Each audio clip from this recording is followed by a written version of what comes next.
Hello, everyone. I'm Ariana, the marketing coordinator for Firearms Legal Protection, and I'll be the host for today's webinar. I've been on several of our webinars, but for this month, we have our new presenter with us today, attorney Angel Mata. She is a criminal.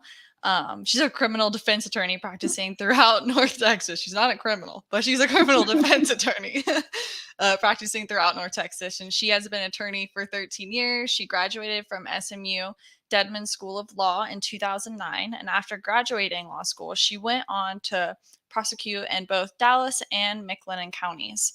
After gaining a wealth of trial experience, she, of course, started her firm back in 2014 and has successfully been defending our members here at Firearms Legal Protection back in 2017. She has also 100 criminal jury trials and has been nominated as a top attorney for D Magazine and Texas Monthly several times. So we are very excited to have her part of our attorney network to defend our members and to present today's topic over road rage. If you have been watching our past couple webinars, then you know they've been over more of the serious end of the topics. We had our webinar back in May discussing forced reset triggers, and also last month's webinar topic over red flag laws. This month, we're going to discuss road rage.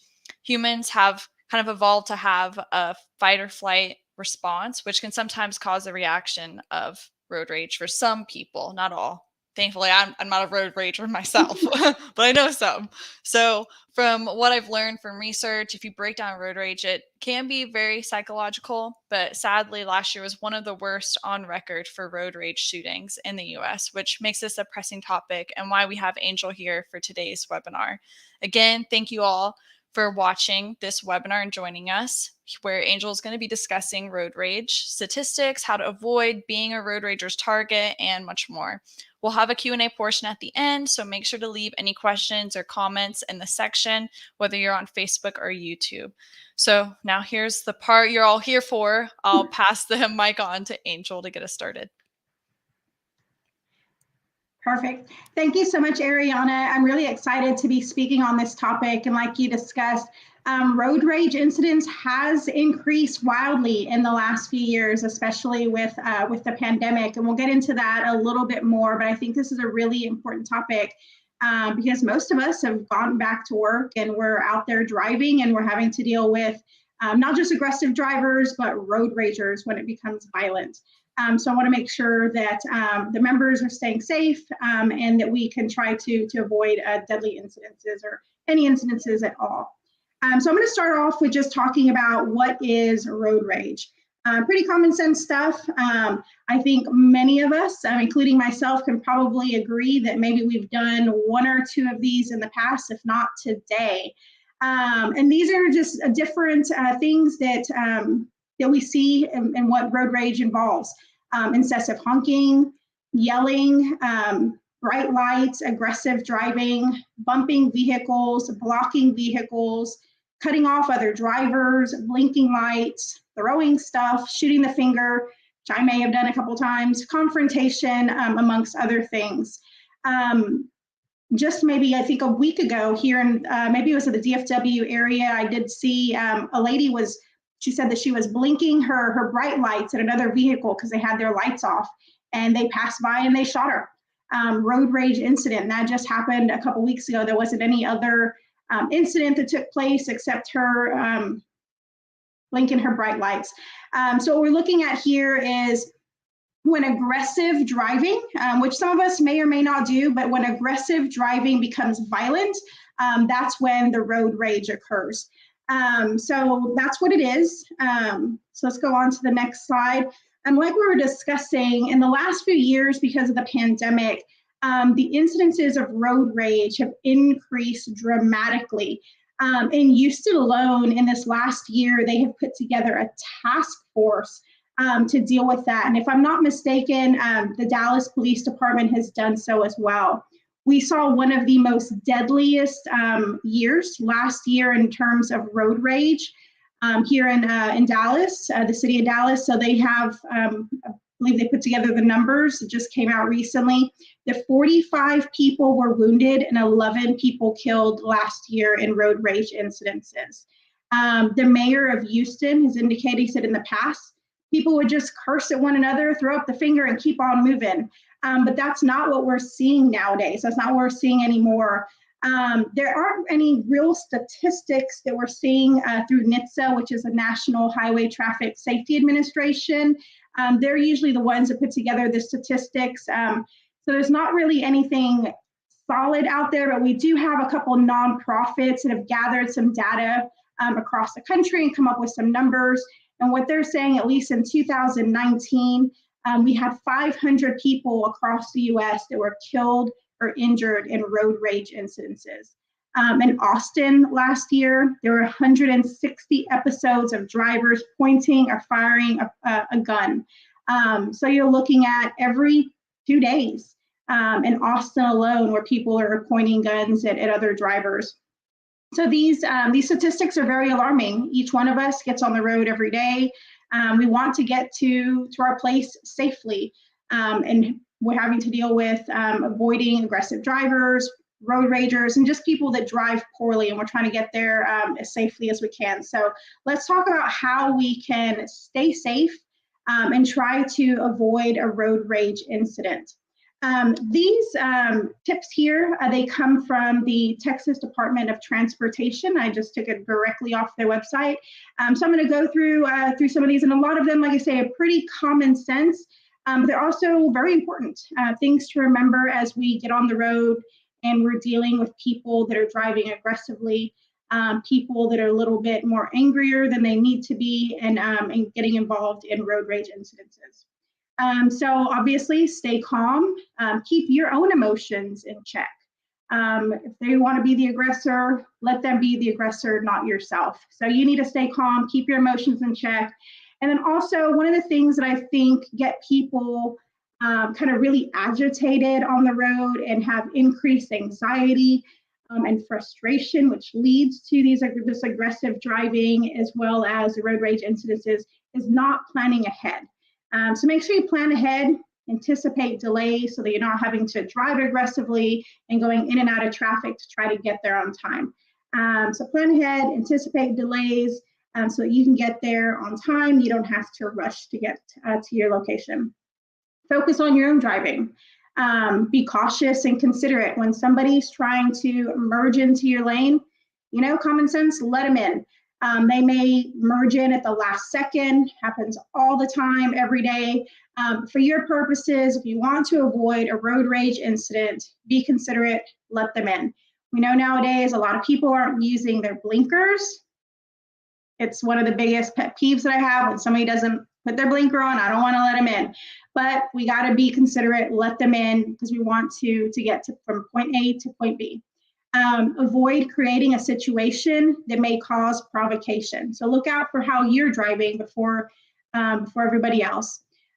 Give angry drivers plenty of room. So if you see somebody that's acting aggressively, they're angry, they're yelling, just let them keep on moving, right? So just give them the room and let them keep on going. Avoid eye contact. Just focus on the road, what you're doing, stay in your lane, and don't initiate with them. The other thing is to use the left lane only when passing. The fast people, the more aggressive people, generally going to be in that left-hand lane, and so you want them to keep on moving. Okay, so use your horn sparingly. I know we all want to use our horn; it's there for a reason. So you want to use it sparingly. It's the aggressive horn honking then when it becomes an issue.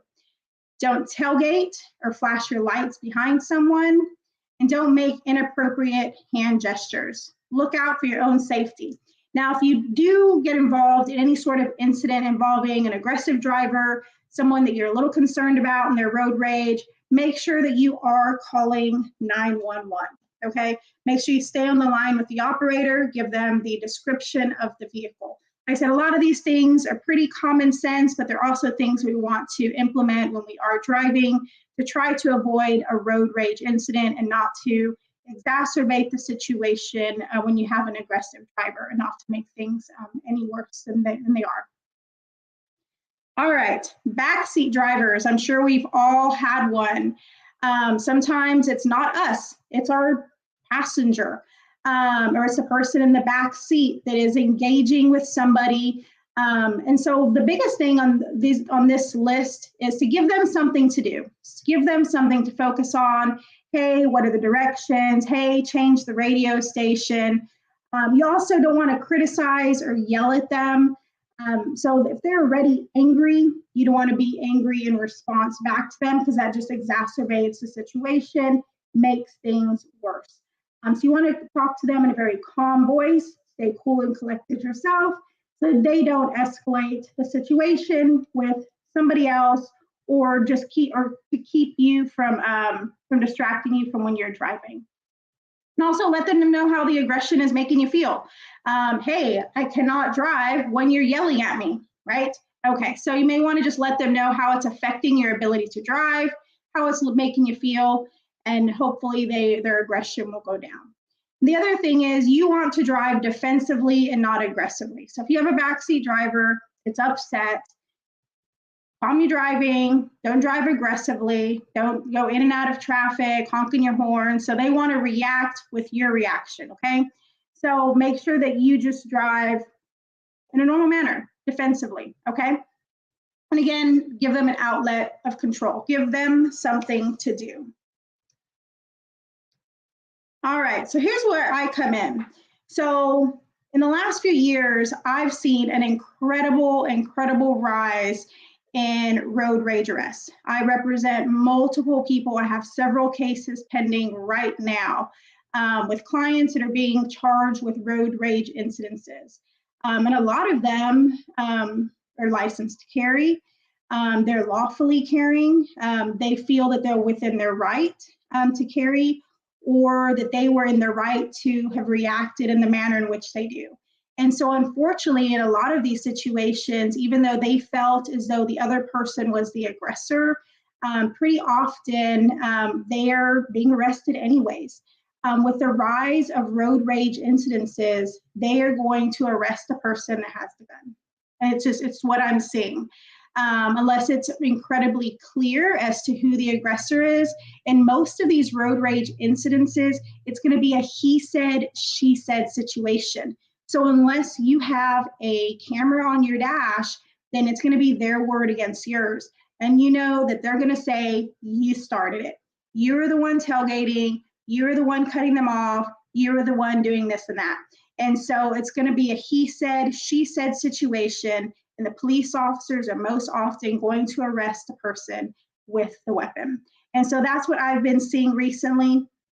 So here are a number of different offenses that some of my clients have been arrested for when they're involved in road rage incidences.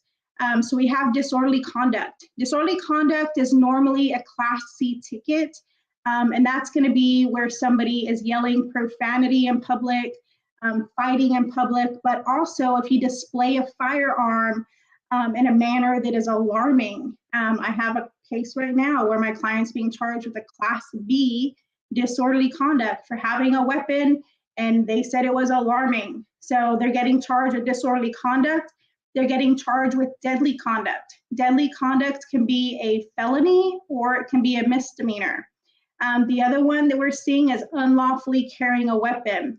Now in Texas, they have relaxed some of the rules and the statute in regards to unlawfully carrying a weapon. It's okay for you to have a weapon in your vehicle, so long as it's not, you can't just, it's not in plain view, unless you have a license to carry and it's on your, in your holster. So unlawfully carrying a weapon, you can get charged with this if you're committing an offense other than a Class C ticket. So for example, kind of unrelated, but I see mostly unlawfully carrying a weapon cases when my clients are smoking marijuana or have a DWI and they also have a weapon in the car. That is most often when you see unlawfully carrying a weapons case. However, in road rage incidences, we're seeing that when they're saying, well, they were recklessly driving, right? Not a Class C ticket. They were recklessly driving and they had a gun. So now that turns into a Class A misdemeanor of unlawfully carrying a weapon. The other thing that we see is a terroristic threat. People are yelling at one another and they're in fear for their safety and you have threatened their life. Hey guy, I'm gonna kill you, right? You yelled it out the window. Okay, terroristic threat, all right? We're also seeing assaults. If you're involved in a road rage incident and you're on a regular road, stopped at a red light, don't get out of your vehicle. You want to stay in your vehicle, call 911 if you're in fear for your life or safety, okay? So we're seeing assaults where people are getting out of their vehicle and getting into physical altercations. The other one that we're seeing, and I had a client arrested a couple years on this one, is endangering a child, disabled, or elderly. So the issue becomes when you're involved in a road rage incident, you may not know who all is in the other vehicle. So the driver very, very well may be the road rager, the one that is causing whatever issue that you all are having. It's the driver. But keep in mind that they may have passengers. And that passenger may be a child. So recently I had a case in which my client was arrested. He was arrested for, and there's a road rage incident. He was arrested for aggravated assault, deadly weapon, endangering a child, deadly conduct, and unlawfully carrying a weapon, all out of one single incident. He got charged with 4 cases for what they said was flashing his gun at the vehicle that he was involved in a road rage incident. And because there was a child in the back seat, they then also charged him with endangering a child. So that's where that comes into play. It is a felony offense. Also, if you shoot into the other vehicle and there happens to be a child in that car, or they're injured in any manner, you can get injury to a child as well. That's a felony offense. The more serious offenses we're getting into now is going to be aggravated assault, deadly weapon. Most people don't realize with aggravated assault, deadly weapon is you don't actually have to shoot them to be charged with this. It could be the threat of serious bodily injury or death. So if you point your weapon at the vehicle next to you and you cock your gun or you just point it at them, that is a threat. You can be charged with aggravated assault, deadly weapon. This also comes into play when you actually do shoot the person. You can be charged with aggravated assault, deadly weapon. So it's threat or the actual action.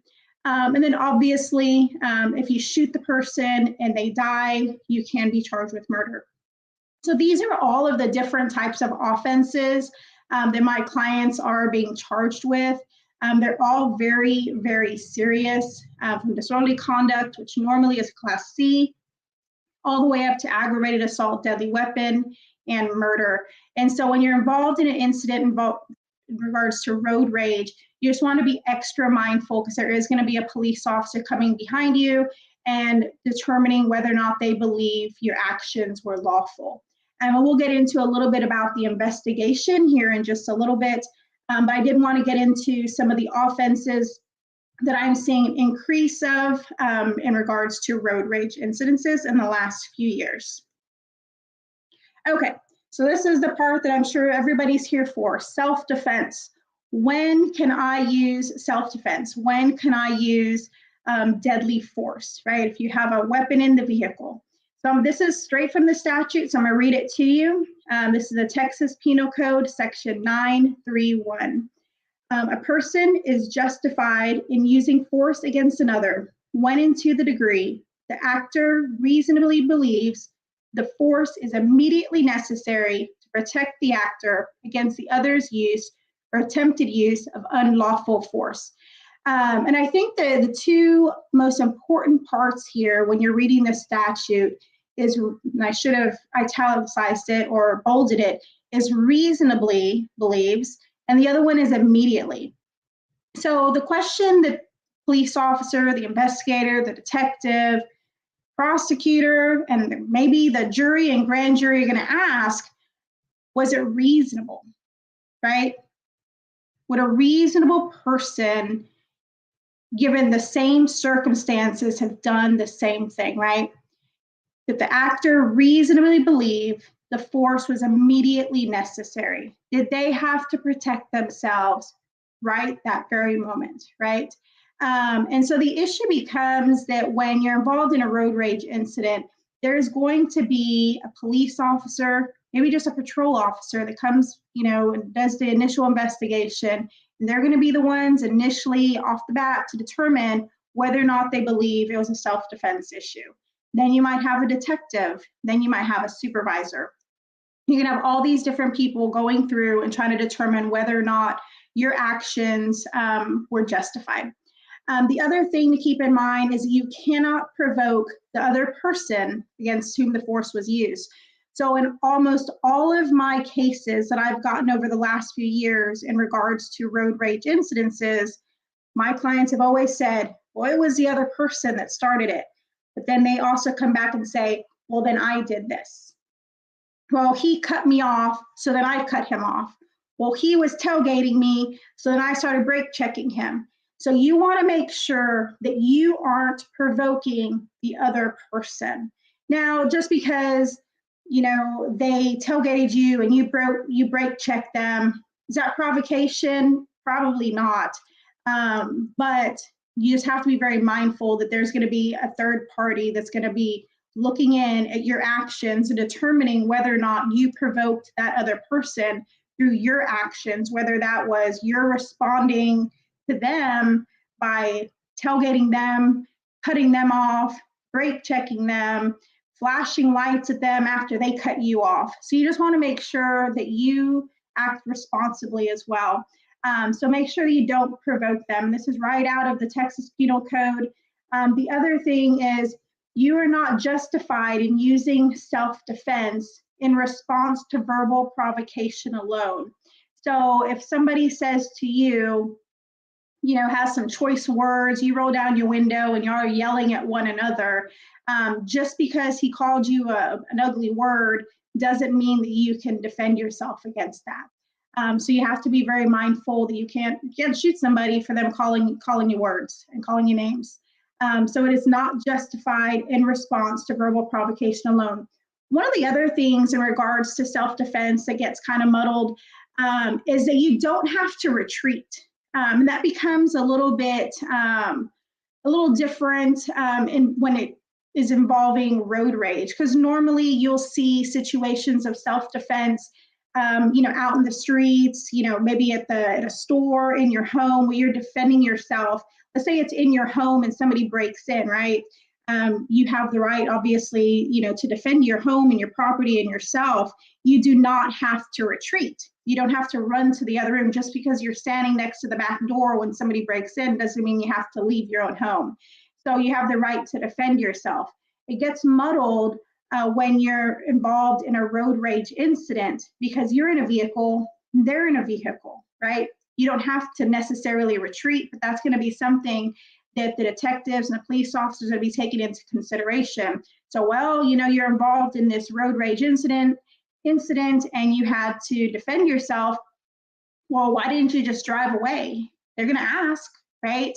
Even though the law says you don't have to retreat, that's something that they are going to take into consideration, especially if you at some point began following them. So that's something just to keep in mind. If you're involved in a road rage incident, exit the situation, exit the highway, go to another location away from them, because that is something that they are going to take into consideration if you are involved in a shooting incident. Even though you don't have to retreat. So the next part that we're going to get to is deadly force. A person is justified in using deadly force against another if the actor would be justified in using force against the other under Section 931, which we just talked about, and when and to the degree the actor reasonably believes the deadly force is immediately necessary. Again, there's that language where it has to be reasonable, right? Would a reasonable person, given the same set of facts, act in the same manner? And is it immediately necessary to protect the actor against the other's use or attempted use of unlawful deadly force? So obviously, if they have a gun and they're pointing at you, unlawful deadly force, their attempted use, then you can respond in kind and use deadly force against them. Or Section B, to prevent the other's imminent commission of aggravated kidnapping, murder, sexual assault, aggravated sexual assault, robbery, or aggravated robbery.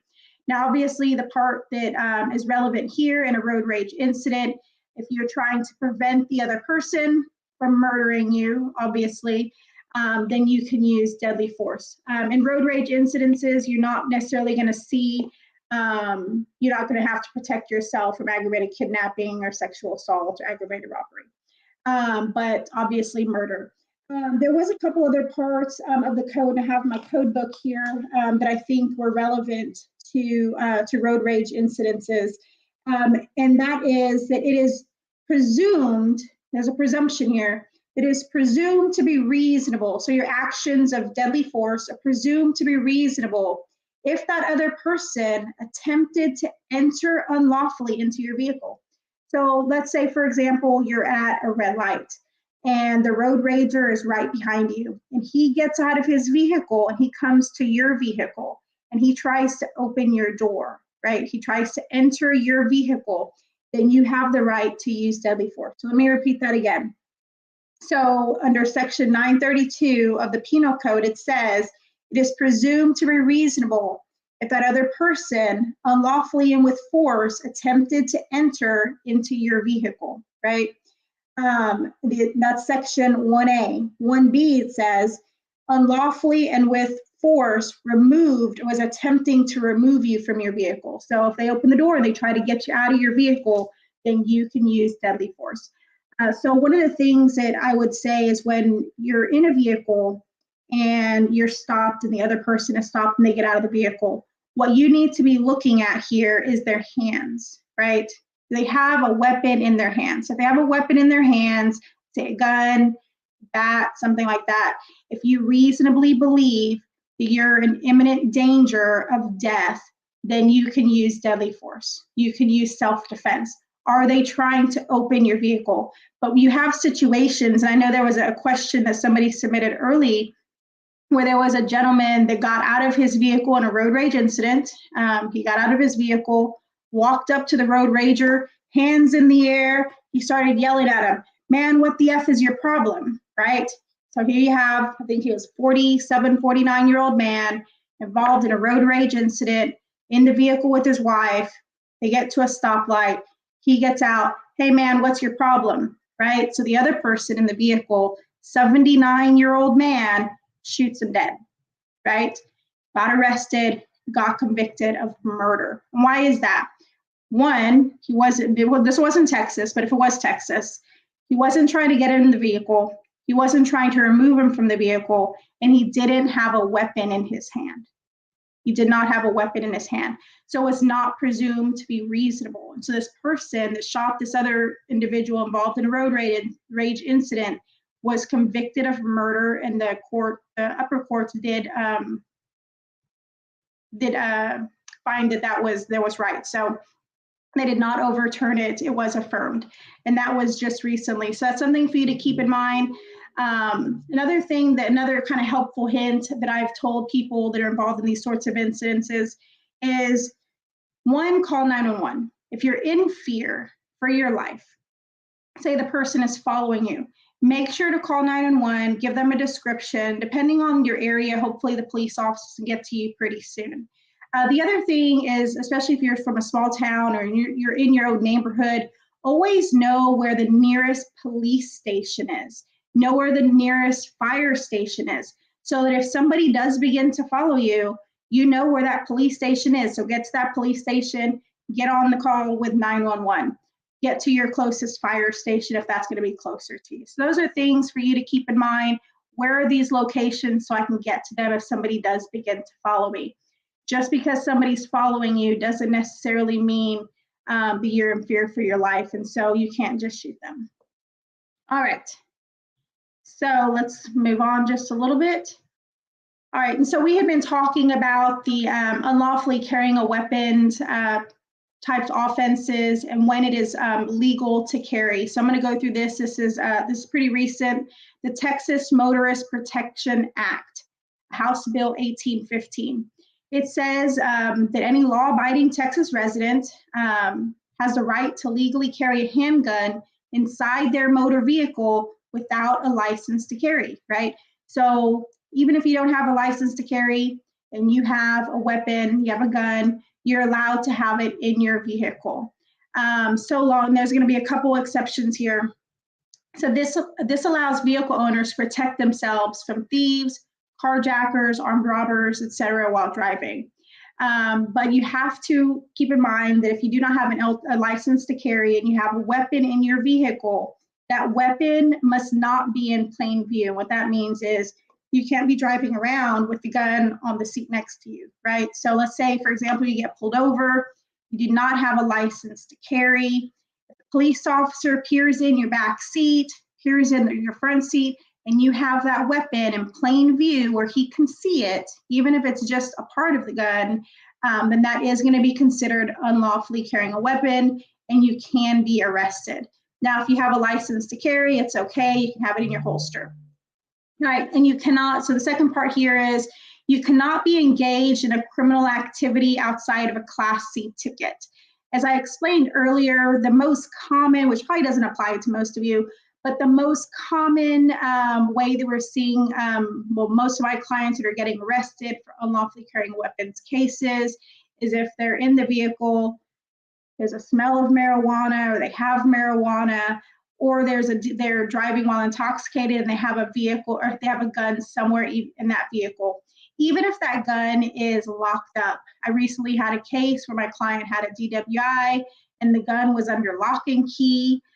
He still got arrested for unlawfully carrying a weapon. All right, so anything besides a Class C offense, if you're engaged in that activity, like my other client that got arrested, he had a license to carry, he was a military veteran, and he got unlawfully carrying a weapon because they said he exhibited his handgun, and that was an aggravated assault deadly weapon.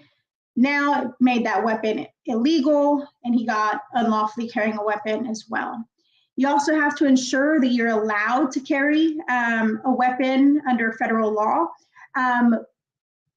The time where I see this most often is for clients or people that have gotten family violence convictions or gotten probation for family violence. And so if you have ever been involved in a family violence incident, even if you got probation, even if it was a Class C ticket and you got probation and they did what's called an affirmative finding of family violence, then that means you're not allowed to carry a gun for the rest of your life.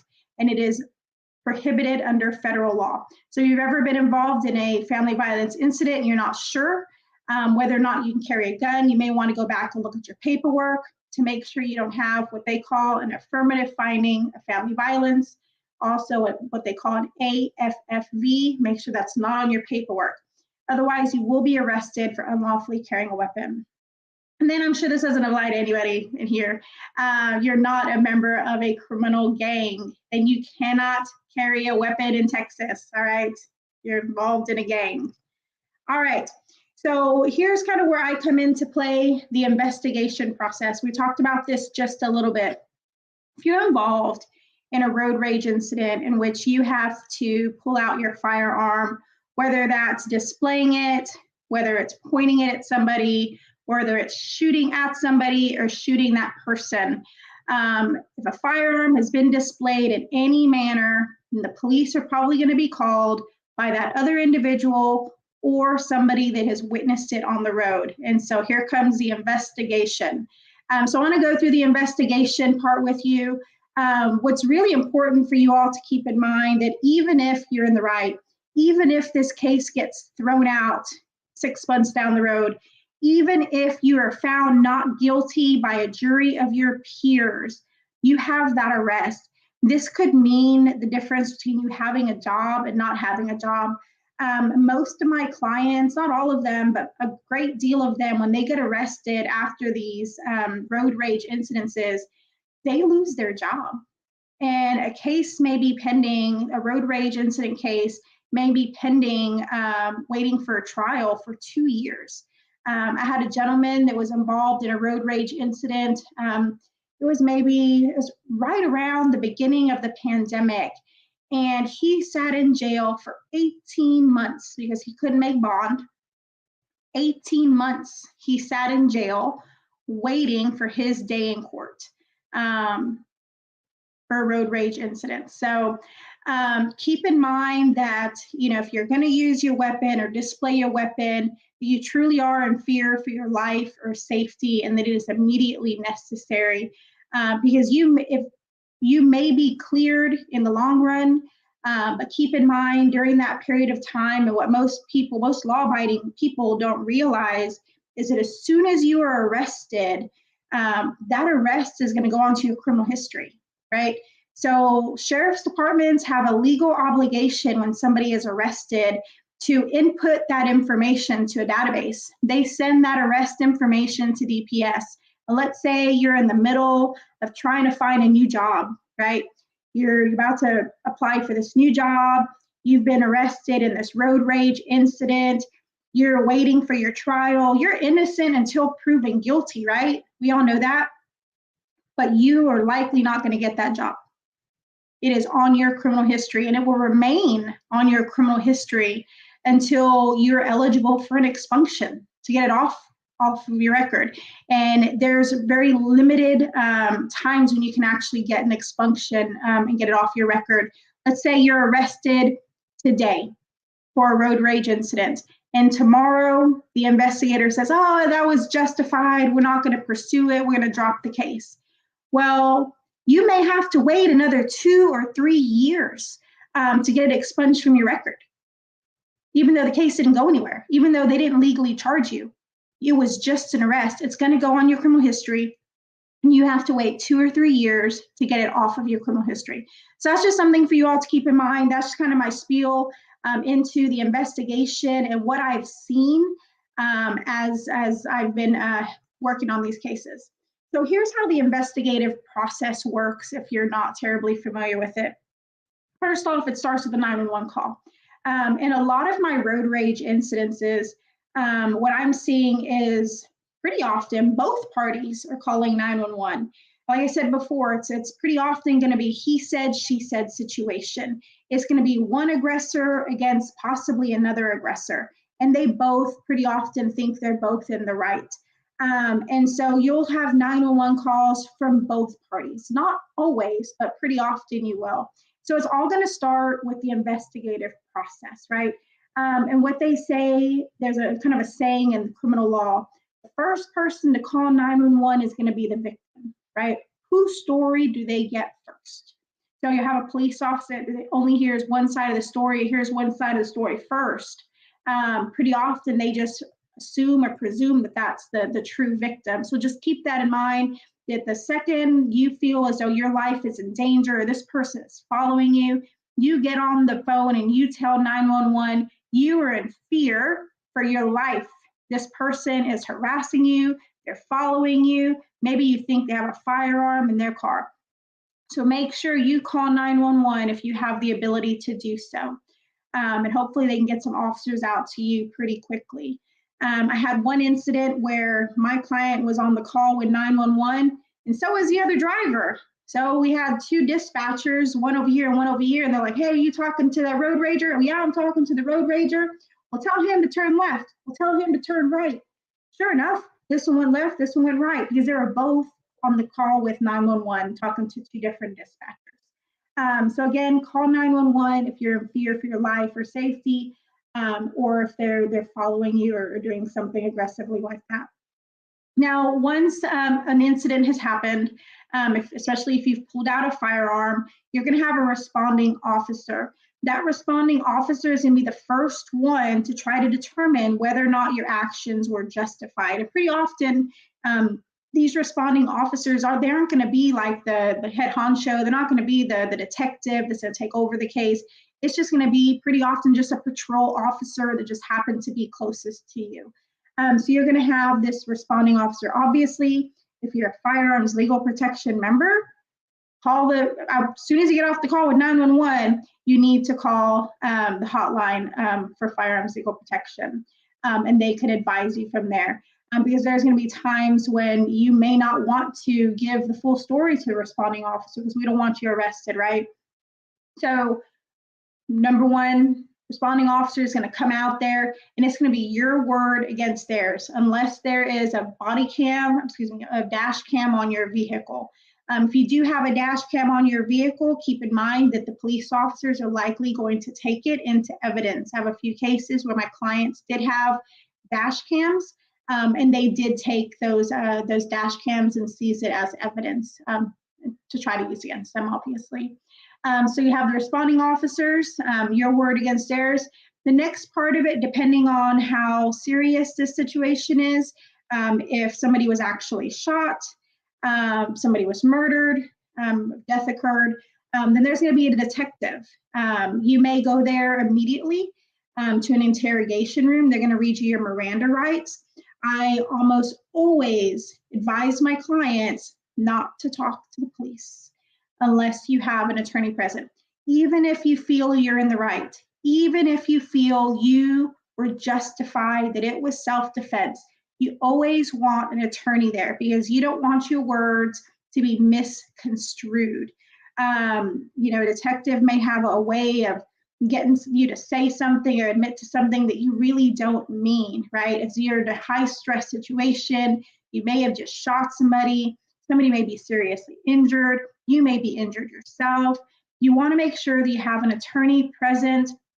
A lot of people are really reluctant. They want to do what the police say. They want to, the police ask you something, you want to abide by what they say, but you just need to keep in mind they're not always your friend. We have some really great police officers, but you also need to look out for yourself. So what you need to say is, you know what, officer, you know what, detective, I will be happy to give my statement as soon as my attorney gets here. So you want to make sure you do not waive your Miranda rights. Your Miranda rights normally will not be read until you're under arrest or you're there in the interrogation room. So you want to make sure that you're very polite about it. Officer, more than happy to comply. Let's wait till my attorney gets here. You know what, officer? I'm not going to give you the code to my phone. I'm not going to give you over my evidence until my attorney gets here. So that's something to keep in mind. Next step after the detective, the responding officer, is a possibility that you might be arrested. Again, like I said, once somebody's been arrested, there's going to be that information sent over to a database. That arrest history will stay on your record for the rest of your life until and unless you do something about it, which is filing paperwork to get it off of your record. All right. After the arrest, you're going to have a grand jury, right? If it's a felony offense, if it's a felony, aggravated assault, deadly weapon is a felony, deadly conduct can be a felony, and it's going to go to a grand jury. The grand jury is going to determine whether or not they believed your actions were reasonable and immediately necessary, right? So that's something for you to keep in mind. Somebody behind you is going to be coming back and looking to see whether or not they believed your actions were justified, and that's going to be the grand jury. After it goes to the grand jury, if your case proceeds, it's called a true bill. True bill means they're legally charging you now. Then it's going to go to the DA's office, the district attorney's office, and they're going to make that same evaluation to determine whether or not they believed your actions were justified. And then it's going to go to court. And then possibly trial. Something for you to keep in mind is that this whole process, especially due to COVID and the pandemic, a lot of these courts are really backlogged. You're seeing cases taking 2 or 3 years to finally get resolved. And that's something for you to keep in mind as you go through the process. And I think I'm just about done. So if you all want to start thinking about your questions here, then here in just a little bit, we're going to go through some of the questions. I may have answered some of the questions that were submitted to us a little early on. And I may get to those again in a second. All right, I think that was actually it. That was great. Thank you, Angel, for all the very helpful information. It's sad that some road rage incidents may result in you having to defend yourself with a weapon, but what does happen after you protect yourself? You might have to go to trial, like you said in your previous slide. So before we do get started with the Q&A portion, I'm going to quickly discuss what Firearms Legal Protection has to offer for you. Firearms Legal Protection offers several different memberships to whoever is interested in signing up for legal protection. To start, these plans are divided into individual plans and family plan. Some of the plans, benefits, and prices do vary state by state. For the purposes of this webinar, we will look at our most common plans that are available in most states. The individual basic plan is the best value for what benefits you will receive from our service. This plan includes protection in your state of residence. It also includes uncapped payment of attorney fees for defensive criminal cases and civil cases. There is no maximum cap on what FLP will pay on these cases. Firearms Legal Protection memberships also extend to all legal weapons, so even if you don't have a firearm to protect yourself with, that's okay, because we will cover you even if you use a non-lethal weapon to defend yourself with. With the individual basic plan, you also have Defense of Extreme Risk Protection Orders, also known as red flag laws. All plans have access to 24/7 emergency answered attorney hotline, so no matter the time of incident may occur, you can call our hotline and an attorney will pick up immediately for attorney-client privileges.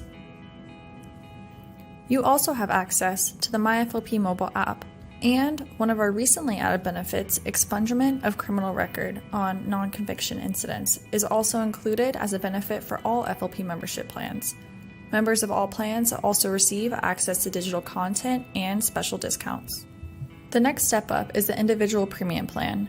This plan is great for those who travel across the country since this plan has nationwide coverage. This plan includes all of the benefits that were just mentioned for the individual basic plan and several more. The individual premium plan includes payment of bail bond premium, which is generally up to $250,000 in most states. This plan also includes payment of expert witness and investigator fees, if either are needed in your case. There is also coordination of counseling support, payment of lost wages if you are out of work during trial, and incident scene cleanup. The individual premium plan also covers payment for incident-related firearm confiscation, so if your firearm is confiscated, then FLP will write you a check for the value of that firearm. Many FLP members want the same protection to also apply to their family, which is why we also offer the family premium plan to choose from. For just a little bit more, you get all the benefits of the individual basic and individual premium plan, which all applies to your spouse and minor children. We define minor children as any child living with you age 17 and younger. Whether you want the most affordable plan that covers all of the basic benefits, or you want something that has a little bit more, like what is offered in our premium benefits, or maybe you want something that offers complete protection to you and your family, Firearms Legal Protection offers several different benefit plans to choose from that will align with what you are needing. If you are not already protected by Firearms Legal Protection, please click the description below this video where we have a special discount to offer our viewers of this webinar. If you have friends or family who also need this protection, feel free to share this code. We want everyone to enjoy the benefits and protection that Firearms Legal Protection membership plans have to offer. Now, let's get back to discussing our webinar topic today. All right, let's get started on some of these questions. First one is John's question. Perp damaging personal property, how to best handle this? So in terms of a road rage incident, if the person is damaging your personal property, I guess it would depend on how they're damaging it. If, say, for example, they have a baseball bat and they're trying to bash in your windshield, are you in fear for your life or safety? Then you have the opportunity to defend yourself in that situation. However, if it's you outside of your vehicle, you're in your house at this point, and they're smashing up your vehicle outside and you're inside safely, then you don't have a right to defend yourself at that point. So best case scenario, call the police. Obviously, 911 is always the best thing you need to do, call them first. And then in terms of the damaging your property, it's going to depend on whether or not you're in your vehicle and what their actions are. Interesting. All right, we have Tom's question. Assuming that I'm being sane, sober, moral, and prudent, are there any indicators outside of the obvious I should look for to help me avoid an R incident or road rage incident? Perfect. And I think we talked about this a little bit earlier in the webinar, but for me, in terms of looking back at all of the cases that my clients have been involved in, is don't initiate. Don't initiate them. If they're acting aggressively and they're honking their horn at you, or they're blinking their lights, or maybe they threw a soda at your car, it happens. Don't initiate with them. Just keep on moving. Don't avoid eye contact. Don't react to them. Don't brake check them. Just because they brake checked you Doesn't mean you need to brake check them. And so to me, I think that most of my clients could have avoided the situation had they not reacted to the other person's aggressive driving, number one. And then the other thing is don't follow them. If they threw something at your vehicle, don't follow them. It's over, it's done with, it was awful what they did. Call 911, let them deal with it. Do you have the license plate number? Yep. Give it to the police officers and then keep on going. And so for me, I think that's the biggest thing is just don't initiate. I've said the same exact thing to one of my family members before, and it's insane. And he would tell me stories back in the day, like 20 years ago. He had a cup in his car that he would, because he would smoke, and he would put cigarette butts in the cup. And then whenever someone would cut him off or someone flip him off, he would throw the whole cup outside of the window and try to hit it. I'm like, why do you even do that? Just don't let it bother you. It's okay. But it's crazy. Next question, Lewis's question, how to handle a backseat drivers. We kind of went over this too, but it's good to just refresh for anyone that might have missed it. That start acting like a fool towards another vehicle that cut you off or took your parking spot. Example, making gestures, yelling out the window, etc. Yeah. We went over this just a little bit. My biggest, what I would recommend mostly is give them something else to do. Like if they're yelling out the window, hey, it's not that big a deal. You know what? How do we get there? Like change the station. Like I'm tired of listening to this. I can't, pay attention while you're yelling. But also you need to remember to be calm yourself, because if they're angry, the other car is angry. If you get angry too, that's just gonna to make the situation worse. So give them something to do. Focus on your own driving or remove yourselves from the situation. That's my best way to handle it, I would say. It's like a domino effect. So unfortunately, yes. All right. We have Ed's question. Once high profile Michigan case, what happened to Martin Zale's road rage case that resulted in prison? Yeah, I actually looked this up and I didn't mention the case, but this was one of the ones I was kind of touching on. Where a gentleman, and I wrote it down here, he was 43 years old. Mr. Fleming was driving with his wife, and the defendant, Mr. Zale, got really close to him on the highway or on the road, almost sideswiped him. And so some words were exchanged, some gestures were exchanged, and they got to a point where they were both stopped. Mr. Fleming got out of the vehicle, hands raised in the air. He started yelling at Mr. Zale. What the F's your problem? And what does Mr. Zale do? He said that he was in fear for his life or safety. 79 years old. Yep, I think it was 79 years old. He was an older gentleman. He shot him. He shot the man, and he was arrested for murder. He was convicted of murder, and then the Court of Appeals affirmed it. So what he did, unfortunately, what went wrong here was it was clear the man didn't have any weapons in his hands. So it was pretty hard for him to claim self-defense when you could see this other gentleman didn't have a weapon. And the other thing that I think everybody did wrong was they both engaged, right? So he got really close to you, so you got yelling to him, then you got out of the vehicle. So I think everybody was kind of in the wrong here, but I think that the defendant took things a little bit too far in shooting him, because obviously the man, even though he got out of his vehicle, was not a true danger to him. Wow. We have a couple more questions. Clayton's question, can you give a few examples of when it might be appropriate to use deadly force during a road rage incident that would be considered justifiable? Yeah, absolutely. So in that previous case, had the victim gotten out, he had a gun in his hand. He had a baseball bat in his hand. He had a tire iron in his hand. If the other person has or exhibits or threatens with a deadly weapon, then you can respond with deadly force, obviously. The other thing, and this one may get into a little bit of gray area, but ramming of vehicles. So if somebody rams your vehicle, that is considered aggravated assault, deadly weapon, if they do it intentionally, right? If they start ramming into your vehicle, to a certain extent, I mean, depending on how hard they ram you or where and how, that could be considered a deadly weapon. Another person's vehicle is considered a deadly weapon. And so in certain limited circumstances, you might be able to use deadly force.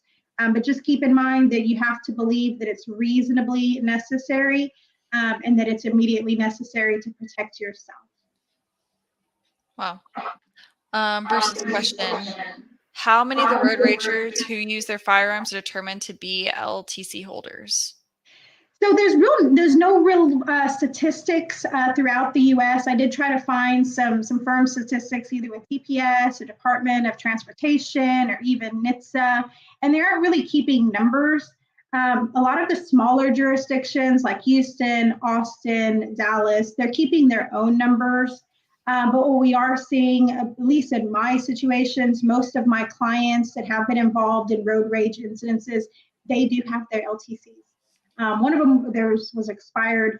Quite a few veterans, they're still getting arrested. And so maybe those are just the clients that are coming to me, but we are having quite a few people, even though they have their license to carry, they're still getting arrested. All right.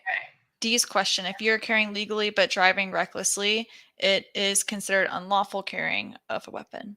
It is, and the reason is so for unlawfully carrying a weapon, if it's something outside of a Class C offense. Now, reckless driving is a hybrid type offense. It's kind of a questionably a Class C, questionably a Class B misdemeanor.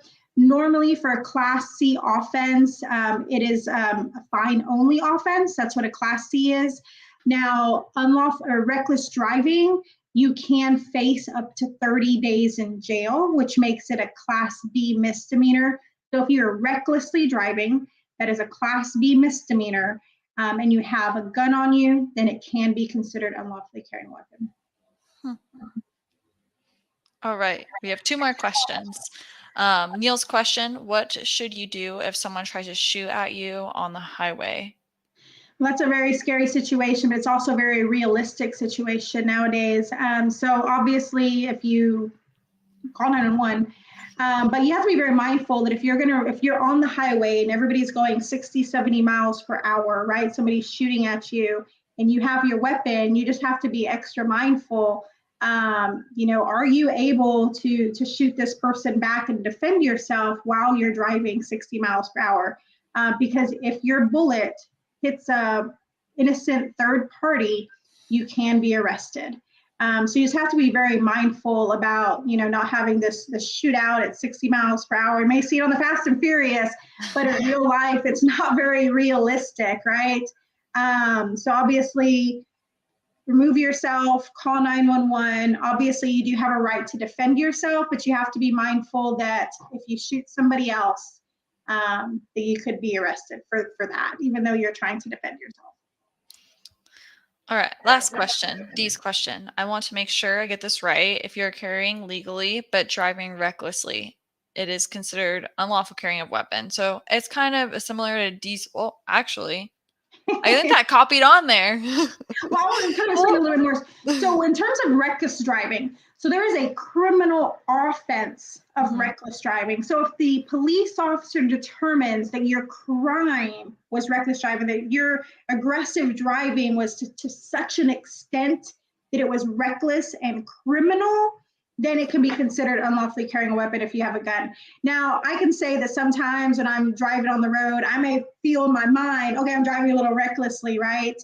Or you may see somebody, but does it meet the requirements by law to be the criminal offense of reckless driving? If yes, it is not a Class C ticket, it's a Class B, then you can be charged with unlawfully carrying a weapon. And we aren't seeing those a great deal, obviously, because it's within the discretion of the police officer as to who he's going to. If the police officer, unfortunately, is trying to be a jerk about it, he's like, oh, well, you're recklessly driving. And you had a gun, I'm going to arrest you. So legally they can do it, but we're not seeing it very often. Okay. Well, it was good to refresh on it again. So thank you. Is there anything else you want to add before I sum this webinar up since we're through with the questions? No, thank you for inviting me to speak. I do really think this is a very important topic, especially nowadays. Things have gotten so much worse on the road. I know a lot of the members, they're lawfully carrying. They have LTCs. A great deal of them are veterans, and they're getting involved in these situations where they're getting arrested, and they truly feel as though they're defending themselves, and they are most of the time. It's just that they get involved in the criminal justice process because you have a police officer is more inclined to arrest them due to the increased number of road rage incidences. So we just want everybody to be safe out there and hopefully try to avoid the criminal justice process because it's a scary process just in itself. Yeah. Well, I guess this does sum it up for today's webinar. If you do have any additional questions, please just email us. You can email us at marketing@firearmslegal.com with any questions that you have. Thank you, Angel, again for sharing your extensive knowledge over road rage to our viewers tonight. Remember to click the links in the caption below to get protected at a discounted rate and to also let us know what you would like to see in any of our future webinars. Also, if you enjoy content like this, then make sure to like our Facebook page and hit that subscribe button below and the little bell on YouTube to receive notification whenever we do go live for webinars like this in the future. We all hope you have a great rest of your night, and we just want to make sure you remember to protect yourself and we'll protect you. Bye.